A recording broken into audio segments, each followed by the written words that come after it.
Presented by Gems Music.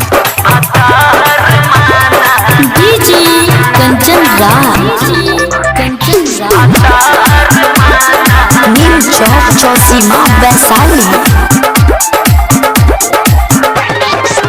रात भर कोरा में धाके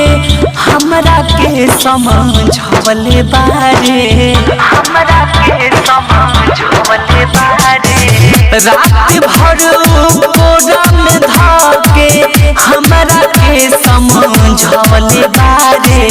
चातारू नैहर ना बोली हई यार से भतार माना कहिले बारे चातारू नैहर ना बोली हई यार से भतार माना कहिले बारे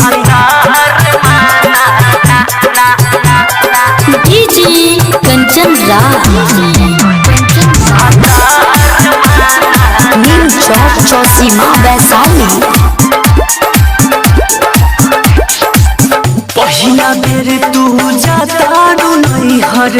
धोखा ना दीहा भतार के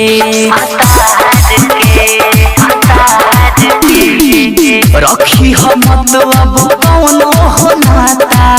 अपन पहिला तू प्यार से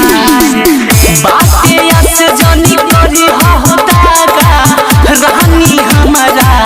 साथ में जातारू नैहर ना बोली हई यार से भतार माना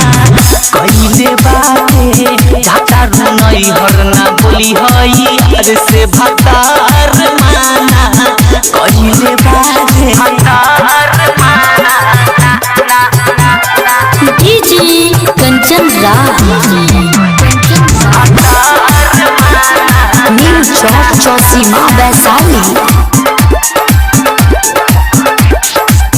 माधोपुरी से करी हो ना भेंट हो नाही तो मेडिकल कराइबो